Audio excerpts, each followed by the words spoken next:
formal buenos días. Qué privilegio de poder abrir juntos la palabra de Dios en esta mañana, que es especial porque se inicia una serie respecto a este profeta, no tan conocido por varios, el profeta Ageo. De hecho, la siguiente semana se va a proseguir con el versículo 12 en adelante, y aquí estará el pastor Mauro Quispe con esa tarea. Vamos a orar pidiendo que Dios nos acompañe en este acercarnos a esta palabra. Oremos. Padre amado, gracias por tenernos acá reunidos. Gracias por esta palabra que tú has separado para nosotros. Oramos, Señor, porque tú puedas hablar a nuestro corazón, porque nuestras mentes, Señor, y corazones estén dispuestos, Padre amado, a oírte. Y oramos, Padre Santo, porque en este oírte, tu Espíritu Santo nos mueva también a alguna actitud diferente. Si hay algo que debemos dejar de hacer, ayúdanos a dejar de hacerlo.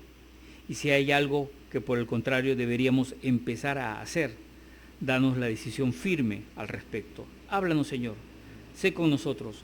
Oramos así, rogando por tu presencia santa, en el nombre y en los méritos de Cristo Jesús nuestro Señor. Amén. Acabamos de leer que el reinado es del rey Darío, y se habla incluso del momento exacto. Es más, la próxima semana el pastor Mauro va a poder ustedes hablarles de tiempos, ¿no? Cómo es que se cumple en un periodo de menos de un mes una serie de cosas que acá se especifican. Ahora, debemos recordar que el pueblo de Judá, el del sur, ustedes saben bien que Israel se divide en dos partes, ¿no? El norte se le sigue llamando Israel porque conlleva la mayoría de las tribus de Israel, mientras que al sur solo quedan dos, Judá y Benjamín, siendo Judá más predominante, entonces se conoce como Judá al reino del sur. La capital, Jerusalén, ha quedado en manos de Judá. Pues bien, llega un momento en el que, por las rebeliones que Judá tiene también en relación a Dios, por el hecho de seguir a muchos baales y a muchos dioses falsos, ocurre que el pueblo es castigado y sale a la deportación a Babilonia. Pero en Babilonia ocurre lo siguiente, que hay cambios en el gobierno, es decir, Babilonia a su vez es conquistada, y ahora tenemos a los persas en el gobierno. En el año 538, recordemos que antes de Cristo contamos los años al revés, ocurre que el rey Ciro, ya rey Ciro de Persia, ordena que estos pobladores de Judá, estos judíos, regresen a su tierra. Al año siguiente, de inmediato empiezan a regresar, pero evidentemente están regresando a una tierra que está devastada. Las murallas tiradas abajo, las casas destruidas en ruinas, y ni qué decir del templo que llegó a ser saqueado incluso. Pues bien, entre ese momento y el de esta profecía de Ageo, ha pasado por ahí un poco más de 16 años, 16, 18 años. Y en ese tiempo el rey Ciro ya ha fallecido, ha habido otro rey, Artajerjes, y después de Artajerjes, que también ha fallecido, tenemos aquí a Darío. 3 reyes en ese periodo, ¿no? Es más, cuando yo menciono a Artajerjes, yo sé que más de uno de ustedes está recordando al profeta. ¿A qué profeta? Nehemías, ¿no es cierto? Nehemías, que está relacionado con este. Es más, en este periodo de tiempo, desde que Ciro decreta que el pueblo de Judá puede regresar a su tierra, encontramos 4 profetas aquí en la Biblia.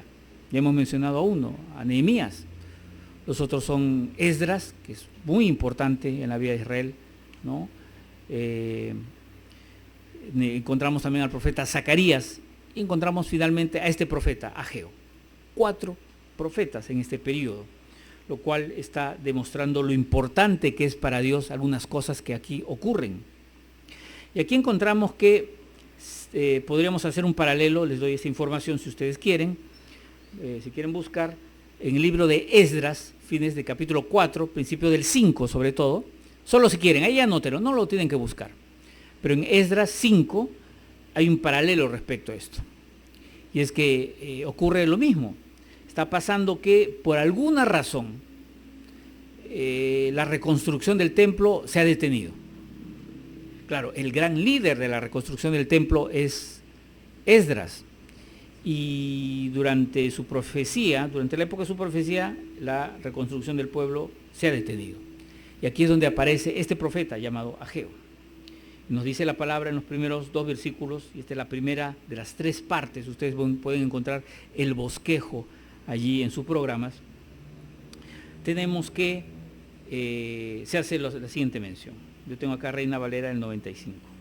En el año segundo del rey Darío, en el mes sexto, en el primer día del mes, fue dirigida la palabra de Jehová por medio del profeta Ageo a Zorobabel, hijo de Salatiel, gobernador de Judá, y a Josué, hijo de Josadat, el sumo sacerdote. En la versión en Esdras aparece Josué en nombre ya en hebreo, ¿no? Esto es de Joshua, etcétera, etcétera. Ahora, no sé si ustedes se están dando cuenta conmigo de lo siguiente, y es que acá está pasando una cosa muy extraña. Fíjense, si yo tuviera que intermediar para que ocurra un cambio en la sociedad, ¿a quién debo de acudir? A las instancias superiores, ¿no es cierto?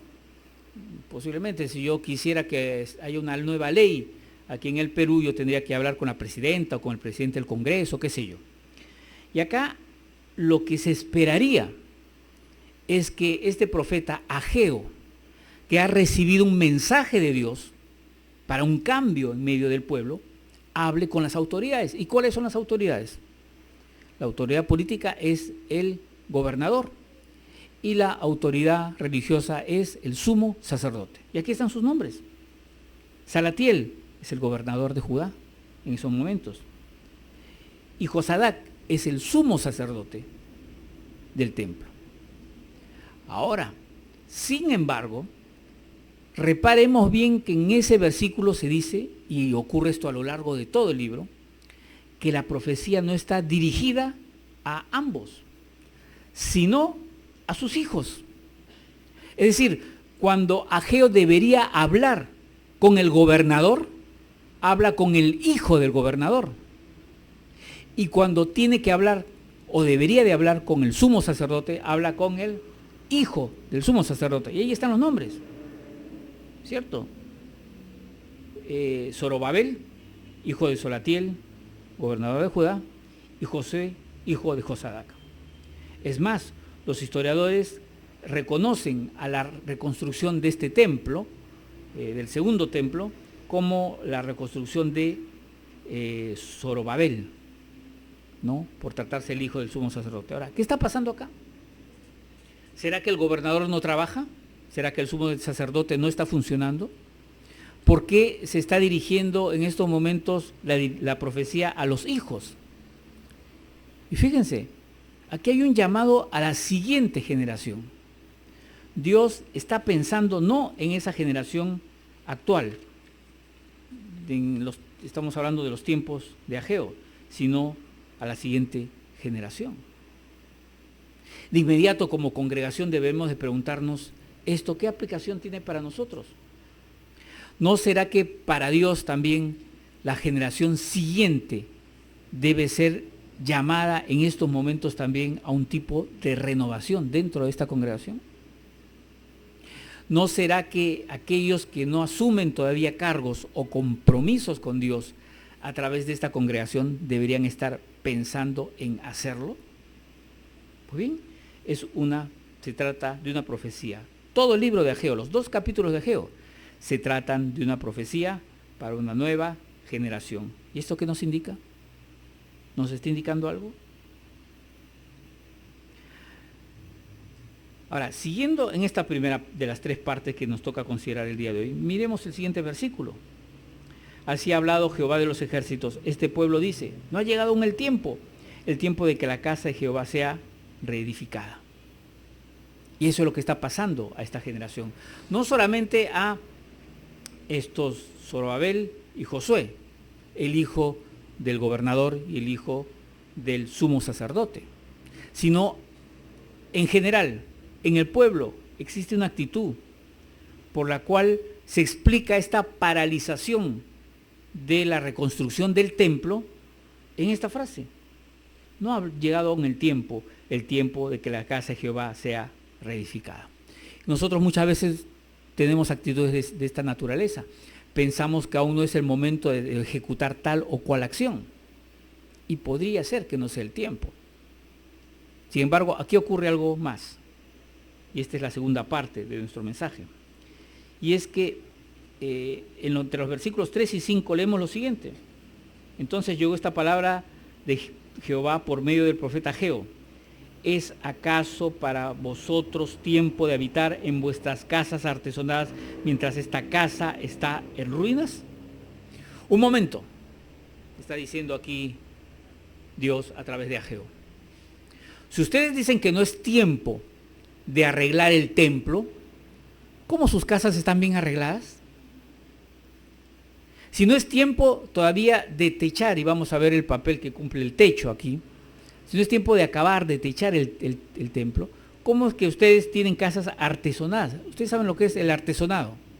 Entonces, cuando vayan al centro de Lima, vayan a los conventos, a los museos, por ejemplo, el Museo de San Francisco, van a ver ahí unos techos muy bonitos, una cúpula muy grande de madera, y bueno, techar de madera, de material ligero, a una casa podría ser más o menos sencillo, uno puede usar unas cuantas maderas, colocar una plancha encima, más delgada.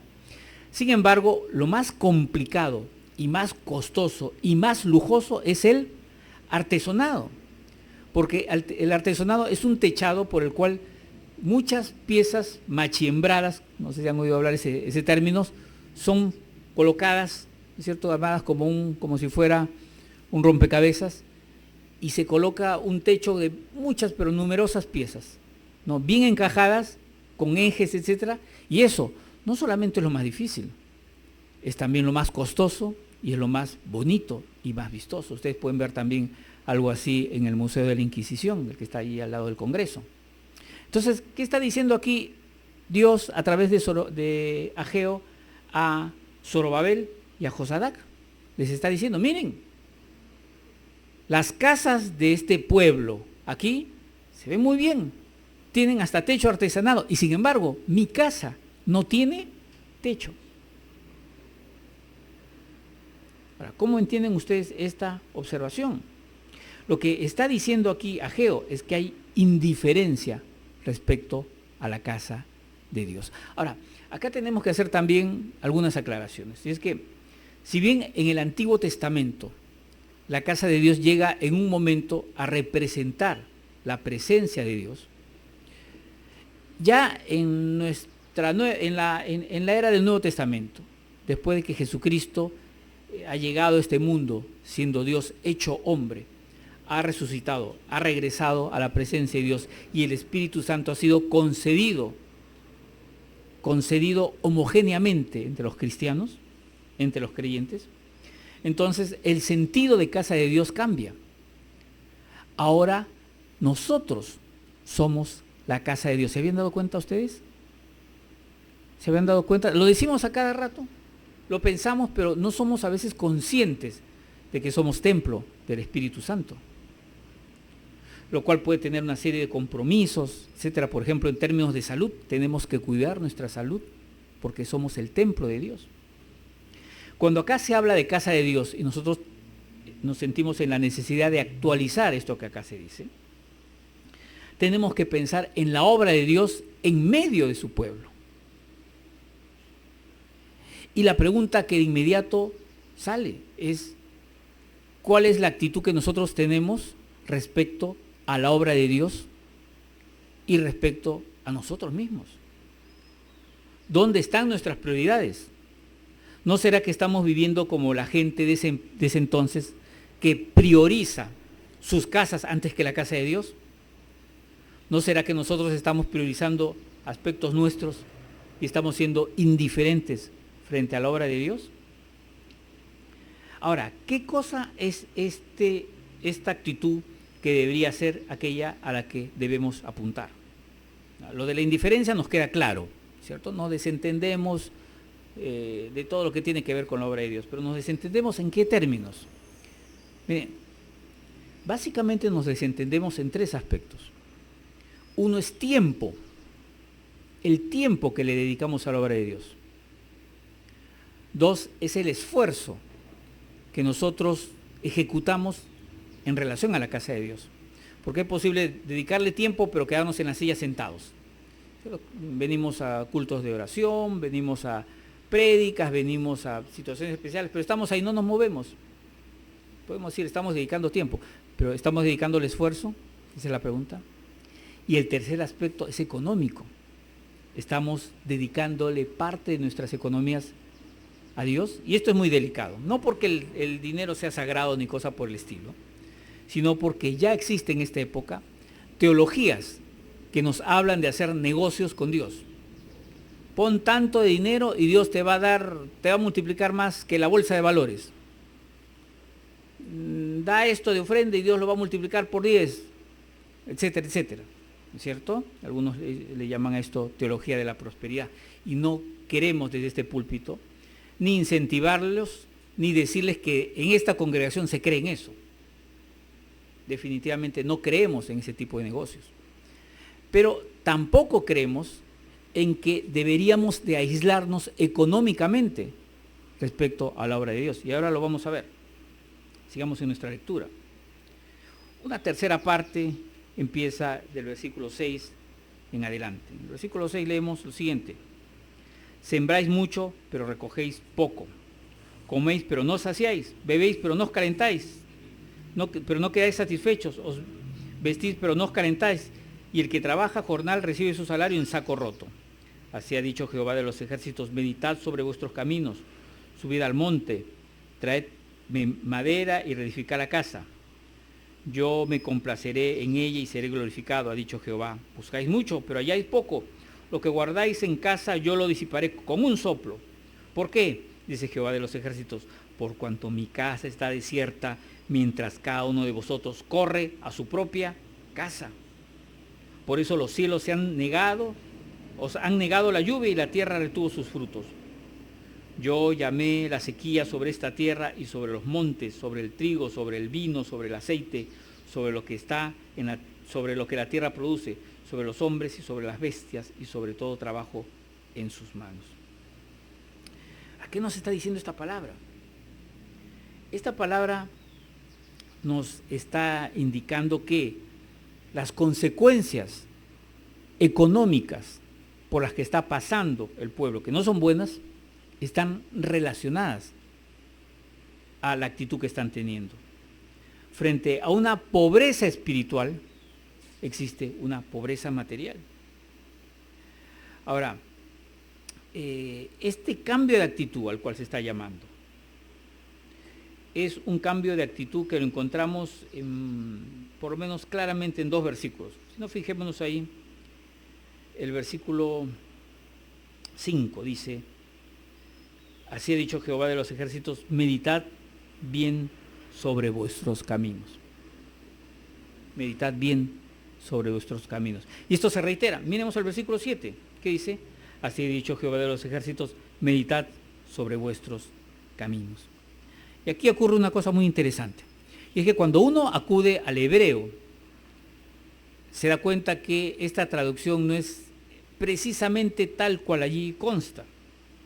En hebreo leemos algo así como: y ahora Yahvé de los ejércitos les pide, pongan su corazón por encima de sus caminos. Acá se traduce con meditad, nada más meditad. En hebreo, en el idioma original, se dice pongan su corazón encima de sus caminos, ¿no? Corazón levad. ¿Qué significa esto? ¿Qué es el corazón y qué son los caminos? Empecemos por lo segundo. Camino en el Antiguo Testamento significa nuestra vida diaria, la rutina diaria, lo que nosotros hemos decidido hacer día a día. Ese es el camino de cada uno. En términos muy generales, yo les digo, podemos hablar de muchas cosas más sobre el camino, pero en términos muy generales. ¿Y qué significa el corazón? El corazón es aquello que incluye toda la intelectualidad del ser, pero también toda su voluntad. Y aquí lo que nos está diciendo la palabra, si acudimos al hebreo, es que encima de aquello que es nuestra rutina, lo que hemos elegido hacer diariamente, coloquemos encima de ello nuestra voluntad. Coloca tu voluntad encima de lo que haces. Y esa voluntad es ayuda a levantar la casa de Dios, reconstruye la casa de Dios. No te quedes en tu casa, arreglando tu casa, priorizando tu casa. Anda, colabora con levantar la casa de Dios. Esta casa de Dios que es ayudada en los siguientes términos. Miren, ahí está, ¿no? Dice en versículo 9, buscáis mucho y hay es poco, y os encerráis en casa, y yo lo disiparé por un soplo. ¿Por qué? Dice Jehová de los ejércitos, por cuanto mi casa está desierta y cada uno de vosotros corre a su propia casa. Por eso se detuvo de los cielos sobre vosotros la lluvia, y la tierra detuvo sus frutos. Pero nos dice, sigue diciendo como cambio de actitud, qué cosa es lo que debemos de hacer, ¿no? Y dice el versículo 8, subid al monte, traed madera y reedificad la casa. Yo me complaceré en ella y seré glorificado, ha dicho Jehová. ¿Cuál es la acción? Primero, separa tu tiempo. ¿De acuerdo? Proponte y separa tu tiempo para subir al monte. 2, sube al monte. Subir al monte es esfuerzo físico. Sube al monte. Y en tercer lugar, trae madera del monte, es decir, de los árboles del monte. Y aquí hay un proceso. Ya lo estamos diciendo, el primer paso de ese proceso es decidirme y separar el tiempo. El segundo paso es subir al monte, hacer esfuerzo físico. Y el tercer paso es económico. ¿Por qué? Porque la madera no se trae sencillamente, se corta y se trae. Esa madera está en el campo de alguien y hay que pagar por la madera. Decide, esfuérzate, invierte por la casa de Dios. El pasaje también nos advierte respecto a problemas que van a ser ahondados la próxima semana. Lo que ocurre, la actividad económica predominante, como sabemos que es la agricultura, está dando problemas con el trigo y con la vid, como cultivos concretos acá mencionados. Se menciona el aceite, lo cual debería implicar alguna oleaginosa. No se saca trigo, no se saca aceite ni del trigo ni del vino, así que hay por ahí algún otro cultivo, posiblemente una leguminosa, y ocurre que nada está produciendo. No hay vino, no hay trigo, no hay aceite, o sea, no hay leguminosa, no hay aceite. Y esto no es consecuencia, fijémonos bien, precisa del hecho de que, bueno, yo soy Dios, podríamos pensar en esa lógica, y ustedes no me ayudan con mi casa, no quieren reconstruir mi casa, entonces yo no les doy de comer. No, no es esa la lógica. Realmente lo que está pasando es que en esta inversión de tiempo y de esfuerzo, el pueblo está dañándose a sí mismo. Es esta inversión de tiempo, esfuerzo y dinero que está teniendo el pueblo de ese entonces, el que está perjudicando su propia producción, su propia economía. Y con esto debo ir acabando porque no tenemos mucho tiempo para este mensaje, tenemos la Santa Cena. Se lo voy a dar en estos términos, en un ejemplo en estos términos. Hace algún tiempo, ¿no? Me parece que fue como a principios del siglo XIX, por ahí, un profesor de colegio, que era profesor en la iglesia, llegó con una serie de elementos. Llegó con una especie como de cilindro de vidrio, ya no podríamos hablar de frasco, era un cilindro muy grande, ¿no? Lo puso sobre la mesa, pero trajo otras cosas. Trajo 2 vasijas grandes con café tibio, llenos de café, mucho café, como para regalar mucho café. Trajo arena, trajo bolas de vidrio, esas que nosotros le decimos canicas, ¿conocen esas, no? Redonditas de vidrio. Y trajo pelotas de golf, ¿no? Me parece que eran de golf o algo así, ¿no? O de tenis o algo así, pelotas así grandes. Entonces él dijo, bueno, quiero hacer un experimento con usted. Ya ustedes saben que yo soy profesor en el colegio, enseño ciencias, pero quiero con la congregación hacer con ustedes un experimento. Y dijo, vamos a ver hasta dónde podemos llenar este frasco de vidrio. Y estas cosas que tenemos acá vamos a darle una representación. Lo más grande tiene que ver con Dios. Las pelotas de golf ¿no? Las pelotas ¿no? Que sean la voluntad de Dios. Las canicas pequeñas, que sean la voluntad nuestra, ¿no es cierto? Y lo demás, pues qué sé yo, la arena puede ser como nuestro descanso, nuestro tiempo de descanso. Y el café, vamos a hacer que el café sea lo que más nos gusta en la vida, lo que más nos divierte. ¿De acuerdo? Todos medios extrañados con el experimento. Dijo, bueno, vamos a llenar esto. Entonces comenzó a llenar ese frasco grande de vidrio con las pelotas. Pelotas como las pelotas de golf. Seguía llenando, decía, ¿ya se llenó? No, todavía no. Sigue llenando, hasta que llegaron al borde. ¿Ya se llenó el frasco? Sí, ya se llenó. ¿Cabe algo más en el frasco? No cabe más. Y él dijo, yo creo que sí cabe. Tomó las canicas, las bolitas, las comenzó a llenar. ¿Y entraban? Sí entraban. Si se daban cuenta, llenaba y siguen entrando. Claro, había espacios, ¿no? Cuando llegó al tope dijo, ¿ya se llenó entonces esto? Sí, hermano, ya se llenó. Y él dijo, yo pienso que todavía hay espacio. Agarró la arena y comenzó a desecharla. Y entraba la arena. Había espacio para la arena. Eso comenzó a crecer. Se llenó de arena. Y dijo, ¿ya esto se llenó? Sí, hermano, ya se llenó. Dijo, agarró el café y dijo, ¿y ustedes creen que el café entre? Tomó el café, comenzó a vaciarlo. ¿Y qué creen que pasó? ¿Entraba café? Entraba café y seguía echando café y seguía echando y seguía echando.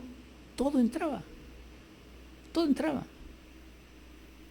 Él les dijo, miren, si nosotros colocamos la voluntad de Dios, la obra de Dios, primero, y después vamos colocando lo que tiene que ver con nosotros, y al final dejamos lo que nos divierte, todo entra. Todo entra en nuestras vidas. Pero hagamos la prueba al revés. Y él dijo, no tengo otro estos frascos para hacer la prueba, pero yo les aseguro, comencemos a hacerlo al revés. Llenemos todo primero con café, hasta el borde, que es nuestra diversión. Empecemos a echar arena. ¿Creen que la arena va a entrar? Ya no entra. Traten de meterle las bolitas de las canicas, no van a entrar. Y peor aún, las bolas de golf, no van a entrar. Si tú en tu vida empiezas por aquello que te divierte, si priorizas aquello que tú entiendes que te conviene, las cosas no van a entrar, lo demás no va a entrar, porque todo lo vas a llenar de ti. En cambio, si tú empiezas con Dios, va a caber para todo. Miren, el ser humano tiene tanta predisposición a la comodidad y al egoísmo, que yo les aseguro, que si ustedes empezaran a invertir, por ejemplo, todo su tiempo en solamente aquello que les gusta, no les va a alcanzar tiempo para lo demás. No les va a alcanzar tiempo para... Y lo mismo ocurriría con el dinero. Si empiezan a invertir todo su dinero solamente en lo que es conveniencia para ustedes. Es que es solamente un orden de prioridades, miren. Tan solo el hecho de que yo empiece por allí hace que, sin darme cuenta, quiero comprarme un vestido. Ya, te vas a la tienda a comprarte un vestido. No, pero este me sirve solo para el verano. De pronto, ¿qué tal? Y este también. No, un poco más allá. Cuando te das cuenta ya se te fue el dinero en los vestidos. Y si haces esa prioridad, ese orden de priorizaciones, y al final ves lo que tiene que ver con Dios, te vas a dar cuenta que para Dios no tienes nada. No tienes nada. Si lo hicieras al revés, si tú primero le das a Dios, vas a ver cómo después las cosas te van a ir alcanzando. ¿Por qué? No solamente porque Dios nos esté ayudando en términos generales, sino porque yo les digo una cosa, miren, cuando uno comienza a invertir en Dios, uno empieza a pensar como Dios. ¿Por qué? Porque cuando yo dejo mi ofrenda, por ejemplo, delante, una ofrenda específica, por ejemplo, de ayuda social, qué sé yo, yo no solamente estoy dejando la ofrenda, sino que estoy teniendo la oportunidad de pensar en términos de ayuda social. ¿Sí o no? Cuando yo dejo mi ofrenda para la ayuda social, comienzo a pensar, ¿y qué comprarán los hermanos? ¿Será bueno comprar donde estamos ayudando primero comida, ropa? ¿Qué será lo prioritario? Cuando empezamos a dejar mi ofrenda, una ofrenda de ayuda social, y estamos pensando en términos de ayuda social, y ese pensamiento en términos de ayuda social no se queda en la iglesia, se va conmigo cuando salgo a la calle. Cuando salgo a la calle. Esto se cumple en cualquier aspecto que tiene que ver con Dios. Si yo estoy dejando una ofrenda, por ejemplo, para los jóvenes, ¿no es cierto? Un campamento de jóvenes, una instancia formativa en los jóvenes, y yo estoy ofrendando de la manera correcta, primero ofrendando y después pensando en lo demás. Cuando yo salga de acá voy a salir pensando en eso. Y Dios me va a ayudar a pensar, bueno, yo estoy ayudando a los jóvenes, ¿y qué hay de los jóvenes de mi familia? Mi hijo, mis sobrinos, los que viven por mi casa. A los jóvenes de la iglesia se les va a alimentar espiritualmente, y los jóvenes cercanos a mí, ¿no será que necesitan alimento espiritual? ¿No será que yo tendría que ayudarlos? O sea, el ocuparme primero de Dios me está brindando una mente cercana a Dios, siendo que todas las demás cosas que haga después estarán guiadas por esa mente. Hermanos, hermanas, que Dios nos bendiga el día de hoy y que el día de hoy nosotros podamos también tomar en estos momentos esa decisión de colocar la prioridad correcta en mi vida. Y ojo, no estoy hablando de dinero solamente. Quién sabe, y más importante sea lo anterior, mi tiempo, mi disposición, mis fuerzas. Que Dios nos acompañe. Vamos a orar en estos momentos. Padre Santo, gracias por esta palabra. Padre, lo que pasó hace tanto, pero tanto tiempo, más de 2500 años, Señor, atrás, toca nuestras vidas ahora.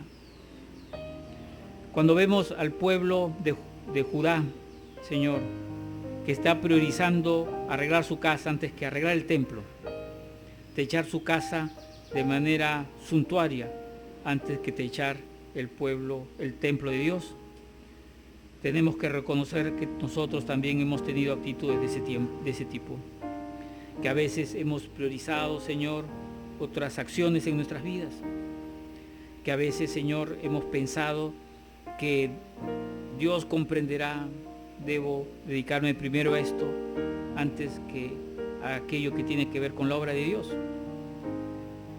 Y sin embargo, Padre, llegamos a tener situaciones como las que le pasa a este pueblo, que queda en la pobreza.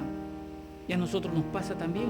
Nuestras economías no van bien, porque pensamos, Dios va a comprender que yo haga este gasto antes que ofrendar. Dios va a comprender que yo me ponga a trabajar más antes que venir un domingo a la iglesia. Dios habrá de comprender, pero la verdad es que nos estamos haciendo daño a nosotros mismos, y lo peor de todo, no estamos adorando a aquel Dios que se hizo hombre como uno de nosotros para morir en la cruz del Calvario por nuestros pecados. Ayúdanos, Señor, en este cambio de actitud. Ayúdanos, Señor, también a ser como lo son acá Zorobabel, el hijo del gobernador, y como lo es Josué, el hijo del sumo sacerdote, Señor. Y, Señor, si hay acá, Padre amado, también un llamado generacional, a que ya empecemos nuevas generaciones a asumir compromisos, tal como acá también se nos enseña. Ayúdanos al respecto. Danos también decisión en este sentido. Bendícenos, Señor, en el nombre de Cristo Jesús, oramos de esta manera.